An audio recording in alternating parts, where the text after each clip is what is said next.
کوہ کاف کا سردار، قسط نمبر 3۔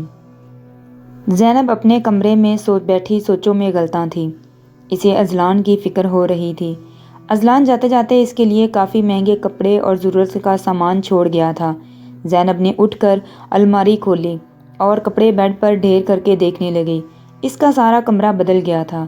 اذلان نے اس اسٹور روم کو بہت خوبصورتی سے سجایا تھا۔ کمرے میں نیا رنگ، نیا فرنیچر تھا۔ وہ بھی کپڑے پھیلا کر دیکھ رہی تھی کہ دروازہ کھلا اور ثنا داخل ہوئی۔ اے لڑکی مجھے چپس، ثنا نے اپنی بات ادھوری چھوڑ دی۔ وہ زینب کے کپڑے اور کمرہ دیکھ کر دنگ رہ گئی۔ امی امی، ابو ادھر آؤ، ثنا چلاتی ہوئی باہر بھاگی۔ ارے کیا ہوا؟ سدرا اور اکبر بھاگے بھاگے آئے۔ یہ دیکھیں زینب کا کمرہ۔ ثنا کا منہ مارے حیرت کے کھلا تھا۔ سدرا اور اکبر بھی دنگ رہ گئے۔ اس کمرے کے آگے گھر کے سارے کمرے پھیکے لگ رہے تھے۔ کمینی، دیکھو اکبر بولا تھا نا کوئی یار ہے اس کا، دیکھ لیا اب کیسے عیاشی کر رہی ہے، نہ جانے رات میں کیا کرتی ہوگی پیچھے۔ سدرا نے آگ لگانا ضروری سمجھا۔ اکبر غصے سے آگے بڑھا اور زینب کے بال کھینچ کر گھسیٹ کر ذہن میں لے آیا۔ بول کون ہے وہ، بتا کون ہے وہ لڑکا؟ اکبر نے غصے سے پوچھا۔ کوئی نہیں ہے بھائی، زینب نے روتے ہوئے کہا۔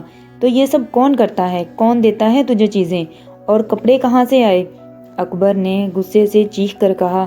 اس کی چیخیں سارا محلہ دہل کر سن رہا تھا۔ آس پڑوس کے لوگ باخبر تھے کہ زینب پر ہی تشدد کیا جا رہا ہوگا، اس لیے وہ لوگ خاموش تھے۔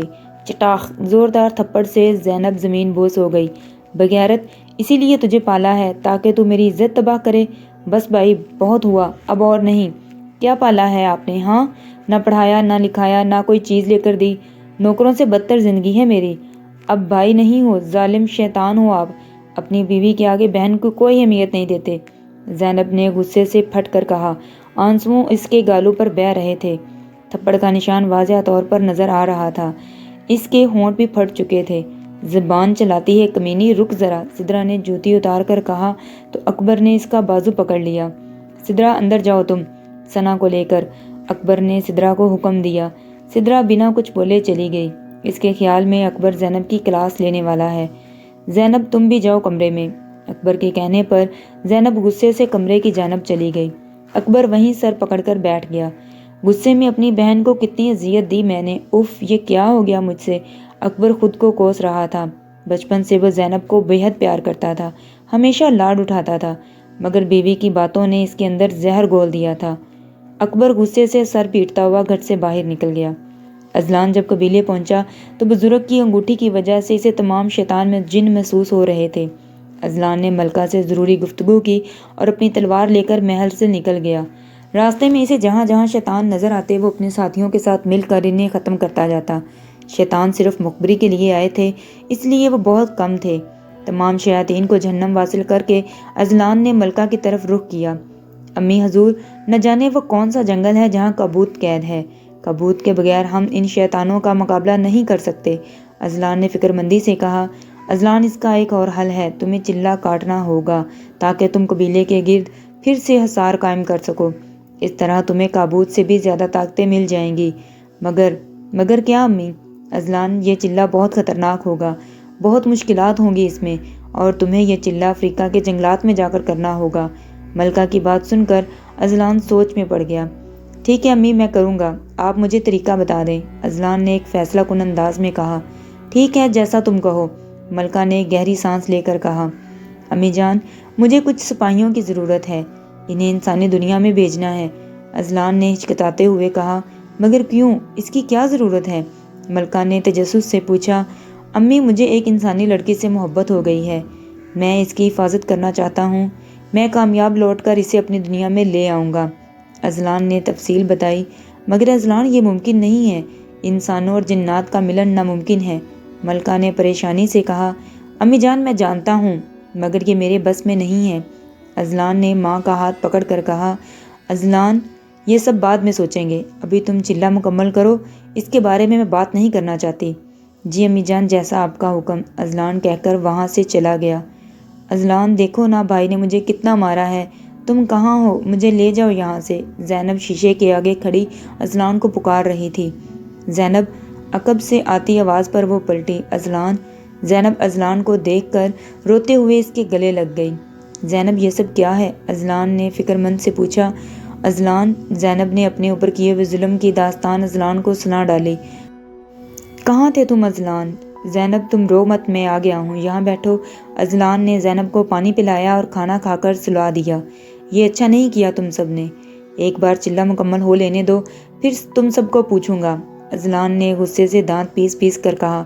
چلہ مکمل ہونے سے پہلے وہ کسی انسان کے سامنے ظاہر نہیں ہو سکتا تھا، اس طرح اس کی طاقت کم ہو جاتی، مگر وہ زینب سے ملے بغیر بھی نہیں رہ سکتا تھا، اسے اب جلد ہی واپس جانا تھا، اس لیے وہ زینب کو سوتا چھوڑ کر چلا گیا۔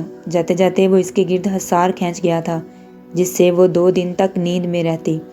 اذلان اپنا کچھ ضروری سامان لے کر افریقہ کے جنگلات کی طرف نکل گیا۔ ایک دفعہ چلہ شروع ہو جانے کے بعد وہ اپنی کوئی طاقت استعمال نہیں کر سکتا تھا۔ اس نے جنگلات کا جائزہ لیا، ہر طرف خونخوار جانور اور زہریلے ناگ کیڑے موجود تھے، مگر اذلان اسلان نہیں تھا، اس لیے وہ جانور اسے نقصان نہیں پہنچا سکتے تھے۔ وہ بے فکر ہو کر اپنی منتخب جگہ پر بیٹھ گیا۔ جنگلات اتنے گھنے تھے کہ دن رات کا پتہ لگانا انتہائی مشکل تھا، ہر طرف اندھیرا تھا، مگر اذلان کی آنکھیں اندھیرے میں دیکھنے کے قابل تھیں، سو وہ سب کچھ مطمئن کر کے آرام کی غرض سے لیٹ گیا۔ نیند کی دیوی جلد ہی اس پر مہربان ہو گئی۔ زینب دروازہ کھول دے، اٹھ جا، بغیرت کام پڑا ہے ویسے ہی۔ سدرا بالوں کا جوڑا بناتے ہوئے کمرے سے نکلی اور زینب کو آواز دینے لگی۔ آج چھٹی کے باعث وہ دیر تک سوتے رہے۔ ارے کمبخت اٹھ جا، سدرا نے دوبارہ آواز لگائی۔ سدرا کی طرف سے مکمل خاموشی تھی۔ سدرا منہ کے زاویے بگاڑتی ہوئی زینب کے کمرے کی جانب بڑھی۔ ارے سدرا نے جو ہی دروازے کو کھولنے کے لیے ہاتھ لگایا، ایک زوردار جھٹکے سے وہ دور جا گری۔ چیخ کی آواز سن کر اکبر بھی باہر دوڑ آیا۔ کیا ہوا سدرا، خیر ہے؟ اکبر وہ کیا بولو بھی۔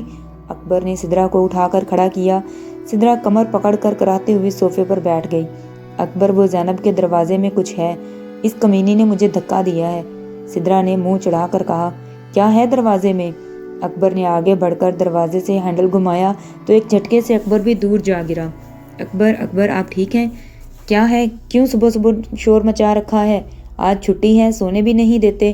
ثنا آنکھیں ملتی ہوئی باہر آئی۔ اکبر آپ ٹھیک ہے نا؟ ہاں میں ٹھیک ہوں، مگر وہ دروازہ۔ اکبر نے سنبھل کر دروازے کو دیکھا۔ پتہ نہیں کیا ہے، آپ اٹھیں، میں کرتی ہوں کچھ۔ سدرا نے اسے پکڑ کر اٹھایا۔ ثنا چائے بنا لو اپنے ابو کے لیے، سدرا نے ثنا کو حکم صادر کیا۔ امی مجھ سے نہیں بنتی چائے، خود کر لیں۔ ثنا پیر پٹکتی واپس لوٹ گئی۔ سدرا غصے سے مڑی اور کچن میں چائے بنانے کے لیے چلی گئی۔ اکبر کچھ سوچ کر اٹھا اور زینب کے کمرے کی پچھلی جانب چلا گیا۔ کھڑکی سے جھانکتے ہوئے اس نے دیکھا کہ زینب سو رہی تھی۔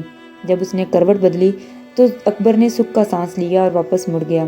کہاں چلے گئے تھے آپ؟ سدرا نے چائے پکڑاتے ہوئے کہا۔ وہ زینب کو دیکھنے گیا تھا، نہ جانے کیا ہوا ہے اس دروازے کو، شاید کرنٹ ہے، میں الیکٹریشین کو بلاتا ہوں، اکبر نے پرسوچ لہجے میں کہا۔ اسے زینب کی بہت فکر ہو رہی تھی، جو بھی تھا وہ بہن تھی اس کی، اور بیوی کی باتوں میں آ کر اس نے بہت غلط کیا تھا اس کے ساتھ۔ اکبر کے ذہن میں سب باتیں چل رہی تھی، کیا واقعی میری بہن ایسا کر سکتی ہے؟ وہ کسی مرد کے ساتھ کیسے، جبکہ وہ گھر سے نکلی بھی نہیں؟ یہی سب سوچتے ہوئے اس نے چائے ختم کی اور فوراً الیکٹریشین کو بلا لایا۔ الیکٹریشین نے بغور دیکھا، سارے گھر میں کہیں کرنٹ نہیں تھا، مگر مشین زینب کے کمرے کی جانب کرنٹ دکھا رہی تھی۔ الیکٹریشین نے لکڑی کے دروازے پر ہاتھ رکھنا چاہا تو اسے بھی جھٹکا لگا۔ الیکٹریشین پریشان ہو گیا کہ لکڑی سے کرنٹ کیسے پاس ہوا۔ کافی بار کوشش کی مگر ہر بار ناکام رہا۔ اس نے معذرت کی اور پیسے لے کر چلا گیا۔ عجیب تھا، پیسے بھی لے گیا لٹیرا کہیں کا، سدرا بڑبڑائی۔ اذلان کی آنکھ کھلے اس نے آخری بار جنگل سے باہر جا کر وقت کا اندازہ لگایا۔ سورج نکل چکا تھا، یعنی صبح ہو گئی تھی۔ اس نے جلدی سے حصار کھینچا اور اپنا عمل شروع کرنے لگا۔ قرآن پاک پڑھنے کے بعد اس نے کچھ وظائف کیے، آرام کی گرد سے لیٹ گیا۔ کچھ دیر بعد اٹھ کر اس نے دوبارہ قرآن پاک پڑھنا شروع کیا۔ اس طرح ایک دن مکمل ہوا اور وہ حصار ختم کر کے اپنی جگہ آ کر لیٹ گیا۔ اسے لیٹے تھوڑی ہی دیر گزری تھی کہ اسے آس پاس سے جنات کی بو آنے لگی۔ یہ بو انتہائی تیز ہوتی جا رہی تھی، یعنی یہاں بھی جنات موجود تھے۔ اذلان اٹھ کر بیٹھ گیا، ادھر ادھر نظر دوڑائی، وہاں سینکڑوں کی تعداد میں سانپ رینگ رہے تھے۔ اتنے بڑے سانپ کو دیکھ کر کوئی انسان خوف سے بے ہوش ہو جاتا، مگر اذلان نے ان سب کو دیکھا اور مسکرا دیا۔ وہ سب سانپ جنات میں سے تھے۔ اذلان نے اپنے گرد حصار کھینچ لیا۔ وہ جانتا تھا کہ وہ اتنی طاقتیں استعمال نہیں کر سکتا، اس لیے وہ ان جنات سے لڑ نہیں پائے گا، اور یقیناً یہ جنات مسلم نہیں تھے۔ اذلان کے حصار کھینچتے ہی وہ سب سانپ اذلان کی طرف تیزی سے بڑھنے لگے۔